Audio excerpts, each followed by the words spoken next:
दोस्तों ये है यूनाइटेड किंगडम कि जिसको आमतौर पर हम लोग यूके के नाम से जानते हैं।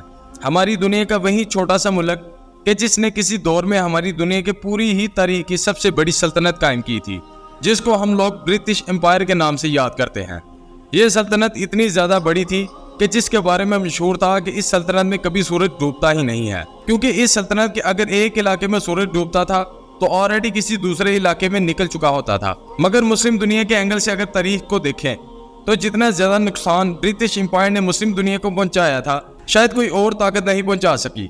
वो इसलिए क्योंकि चाहे मुसलमानों की सल्तनत उस्मानिया हो या फिर मुगलिया सल्तनत के जो दोनों ही किसी दौर में दुनिया में सुपर पावर की हैसियत रखा करती थी, इन दोनों को ही खत्म करने में कहीं ना कहीं ब्रिटिश एम्पायर का ही सबसे बड़ा हाथ था। आज के दौर में पूरे ही मिडिल ईस्ट जो इतने छोटे छोटे इलाकों में, इतने छोटे छोटे मुल्कों में डिवाइड है और वो भी इतना ज्यादा इंस्टेबिलिटी का शिकार है, इसके पीछे भी कहीं ना कहीं एक बड़ा रीजन ये ब्रिटिश एम्पायर ही था। और तो और 1948 में इसराइल को बनाने वाला ये ब्रिटिश एम्पायर ही था। इसके बाद से लेकर अब तक फलस्तीन के खिलाफ या फिर अरब मुल्कों के खिलाफ इसकी मदद करने वाला भी अमेरिका के बाद यूके ही है। मगर दोस्तों अब आप लोग चाहे इसको वक्त का बदलाव कहें या जो भी कहें, लेकिन खुद अब यूके ही डेमोग्राफी पूरे तरीके से बदलने लगी है। पिछले कुछ सालों के अंदर ऐसे बड़ी तेजी के साथ बदलाव हुए हैं कि रिपोर्ट्स बताती हैं कि इस्लाम वहां पर सबसे तेजी के साथ फैलने वाला रिलीजन बन चुका है। हैरानी की बात तो यह है कि यूके में इस्लाम जहां एक तरफ बड़ी तेजी के साथ फैल रहा है और बढ़ रहा है, तो वहीं दूसरी तरफ क्रिश्चियनिटी यानी कि ईसाइयत के जो कि तारीखी तौर पर सदियों से ही यूके का एक स्टेट रिलीजन रहा है, अब वो ही वहां पर सिकुड़ता जा रहा है। हद तो ये हो गई है कि अब ईसाइयत यूनाइटेड किंगडम में एक मेजॉरिटी रिलीजन नहीं है, वो तो खुद माइनॉरिटी में आ गया है। इसकी वजह यही है क्योंकि किसी भी मजहब के लिए एक मुल्क में मेजॉरिटी में आने के लिए जरूरी है कि पूरे मुल्क की आबादी सिर्फ इस मजहब की आबादी 50% से ज्यादा हो। लेकिन यूके के जहां पर आज से सिर्फ 1-2 सदी पहले तक शायद 98, 99 या फिर 100% ईसाई ही लोग रहते थे, अब वहां पर यह मजहब 50% से भी ज्यादा नीचे आ चुका है। इस पर बहुत सारे एक्सपर्ट्स का यही कहना है कि स्टेट की तरफ से ये जो डाटा रिलीज किया गया है ये सही नहीं है, बल्कि सच्चाई इससे भी कहीं ज्यादा आगे है।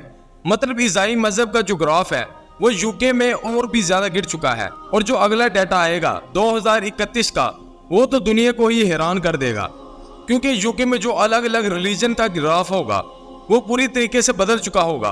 पिछले 10 साल की इस रिपोर्ट के मुताबिक यूके में सन 2011 तक टोटल मुसलमान आबादी 2.7 मिलियन यानी कि 27 लाख हुआ करती थी, जो टोटल आबादी का सिर्फ और सिर्फ 5% थी। मगर फिर इसमें अगले 10 सालों के अंदर यानी 2021 तक 44% के साथ बढ़ोतरी हुई, और फिर ये 2021 में टोटल हो गई 4 मिलियन, मतलब कि 40 लाख, जो कि यूके की टोटल आबादी का लगभग 7% बनती है। मगर यहाँ की मुस्लिम ऑर्गेनाइजेशन का तो ये कहना है कि ये डाटा एक्यूरेट नहीं है, बल्कि ये आबादी 8% से भी ऊपर पहुँच चुकी है।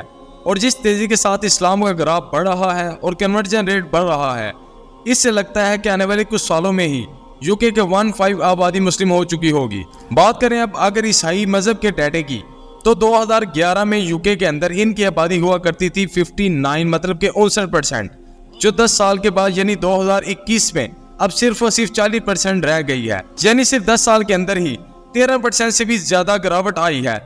और जैसा कि मैंने आपको पहले ही बताया है कि इनके खुद के बहुत सारे डाटा ही दावा कर रहे हैं, बल्कि अपने आप को ईसाई मानने वाले लोगों की आबादी 37 से 38% से ज्यादा नहीं है। मगर दोस्तों आप लोग सोच रहे होंगे कि भाई मान लिया इस्लाम यूके में बड़ी तेजी के साथ फैल रहा है, मगर फिर भी इसकी आबादी 7 से 8% ही है। वहीं दूसरी तरफ क्रिश्चियनिटी जो बड़ी तेजी के साथ गिर रही है, इसकी आबादी भी 37 से 38%, या फिर गवर्नमेंट का डाटा भी मान ले तो लगभग 45 से 40% है। लेकिन ईसाइयत और इस्लाम दोनों को मिलाकर भी ये नंबर सिर्फ और सिर्फ 50 से 55% बनता है। तो आखिर यूके के बाकी बचे हुए 50% लोग कौन हैं? आखिर ये किस मजहब, किस धर्म और किस रिलीजन को फॉलो करते हैं? तो दोस्तों इसका जवाब है इररिलीजन, यानी कि वो लोग जो किसी धर्म, किसी मजहब या किसी भी खुदा के कॉन्सेप्ट पर यकीन नहीं रखते हैं।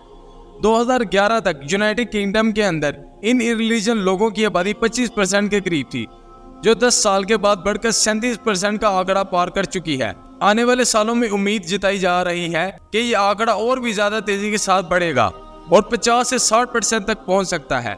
वैसे दोस्तों इररिलीजन लोगों का ये ग्रुप सिर्फ यूनाइटेड किंगडम में ही नहीं बल्कि यूरोप में भी बड़ी तेजी के साथ बढ़ता जा रहा है।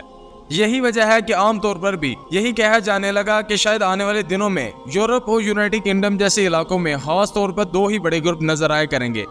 एक तो वो जो कि खुदा के वजूद पर यकीन नहीं रखते हैं और दूसरा है इस्लाम।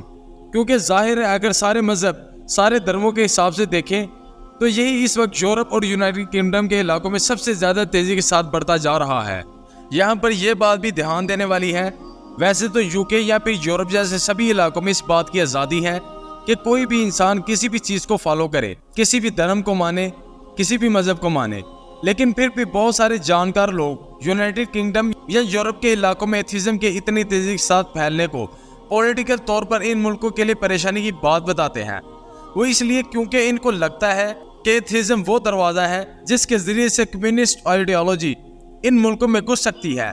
याद रहे दोस्तों, ये कम्युनिज्म आइडियोलॉजी है जो रशिया, चाइना या फिर नॉर्थ कोरिया जैसे इलाकों में पाई जाती है, जिससे ही पिछले लगभग आधी और एक सदी या सारे ही कैपिटलिज्म वाले मुल्क यानी यूके, अमेरिका, यूरोप वगैरह मुकाबला कर रहे हैं। सवाल यही है कि कहीं ऐसा ना हो कि जिस परेशानी से वो पिछली एक सदी से लड़ते आ रहे हैं वो दो चार हो रहे हैं, अपने आप ही इनके घर पर जगह बना ले। फिलहाल दोस्तों, आज की अपनी इस वीडियो को हम यहीं पर खत्म करते हैं। वीडियो पसंद आने पर ना सिर्फ वीडियो को लाइक करें बल्कि अपने फ्रेंड के साथ भी जरूर शेयर करें।